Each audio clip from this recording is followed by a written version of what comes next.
மே 21, 2026 இன்றைய நாளுக்கான இறைவார்த்தை. கர்த்தர் உங்கள் வாழ்க்கையில் மறைந்திருந்த ஆசீர்வாதங்களை வெளிப்படுத்தி திடீர் உயர்வை அளிப்பார். The Lord will reveal hidden blessings in your life and bring sudden elevation. சங்கீதம் 75 அதிகாரம் 6-7 வசனங்கள். Psalm chapter 75 verse 6 and 7. கிழக்கிலும் மேற்கிலும் வனாந்தர திசையிலும் இருந்து ஜெயம் வராது. தேவனே நியாயாதிபதி, ஒருவனை தாழ்த்தி ஒருவனை உயர்த்துகிறார்.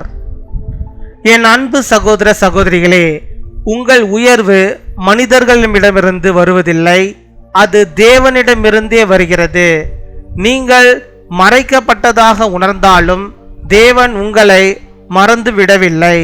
சரியான நேரத்தில் அவர் உங்களை வெளிச்சத்திற்கு கொண்டு வருவார்.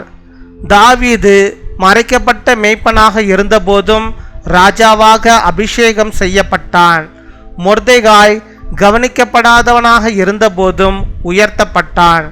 தேவன் தீர்மானிக்கும் நேரத்தில் உயர்வு தடுக்க முடியாது. அதேபோல் உங்கள் வாழ்க்கையிலும் திடீர் உயர்வு வரும். நீண்ட நாட்களாக காத்திருந்தது ஒரே நாளில் மாறிவிடும். கர்த்தர் உங்களை சரியான நேரத்தில் உயர்த்தி உங்கள் வாழ்க்கையை சாட்சியாக மாற்றுவார். No one from the east or the west or from the desert can exalt a man, but it is God who judges.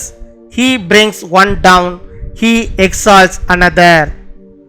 My dear brothers and sisters, your elevation does not come from people, it comes from God. Even if you feel hidden, God has not forgotten you. At the right time, he will bring you into the light. David was an unknown shepherd, yet he was anointed king.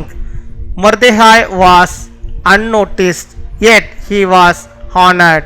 When God decides your time, no one can stop your elevation. In the same way, sudden elevation will come in your life. What you have waited for will change in a moment. The Lord will lift you up at the right time and make your life a testimony. பின்வரும் ஜெபத்தை நாம் யாவரும் சேர்ந்து சொல்வோம். அன்பான பரலோக தந்தையே, எங்கள் வாழ்க்கையில் மறைந்த ஆசீர்வாதங்களை வெளிப்படுத்தும். எங்களை சரியான நேரத்தில் உயர்த்தும். வேலை தேடுகிறவர்களுக்கு நல்ல வாய்ப்புகளை திறந்து உயர்வு தாரும். கர்ப்பத்திற்காக காத்திருக்கிறவர்களுக்கு சந்தோஷமான செய்தியை அருளும். இன்று பிறந்த நாள் மற்றும் திருமண நாளை கொண்டாடுகிறவர்களை உம்முடைய கிருபையாலும் ஆனந்தத்தாலும் நிரப்பும். இயேசுவின் நாமத்தில் ஜெபிக்கிறோம். ஆமீன்.